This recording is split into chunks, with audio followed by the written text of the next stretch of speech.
दिल च ਜਿਹੜਾ ਦਿਲ ਦੀਆਂ ਗੱਲਾਂ ਸਿਰਫ ਆਪ ਬੰਦਾ ਕਿਸੇ ਦੀ ਗੱਲ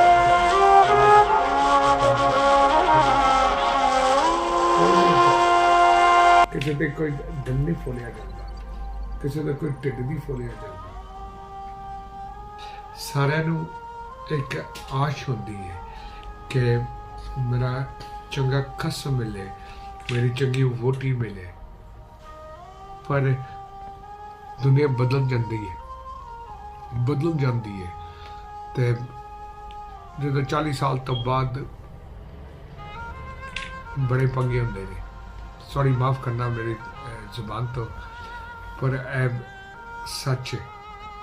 मेरे प्यो ने भी कहा सी, प्रोफैसर जी ने, कि 40 साल तो बाद ना बंदा दा दिमाग फिर जाता है।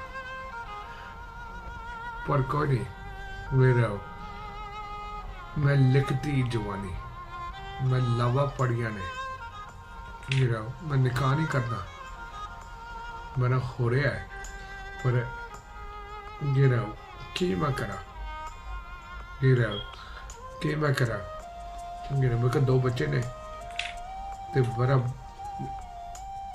सुख हाँ ते दुख भी आ, पर सुखी दुखी सारा संसार है। Is life is not easy, nothing is easy. बड़ा वक्त लगता है, बड़ा मेहनत लगती है, बड़े पैसा लगता है कुछ बनने वास्ते।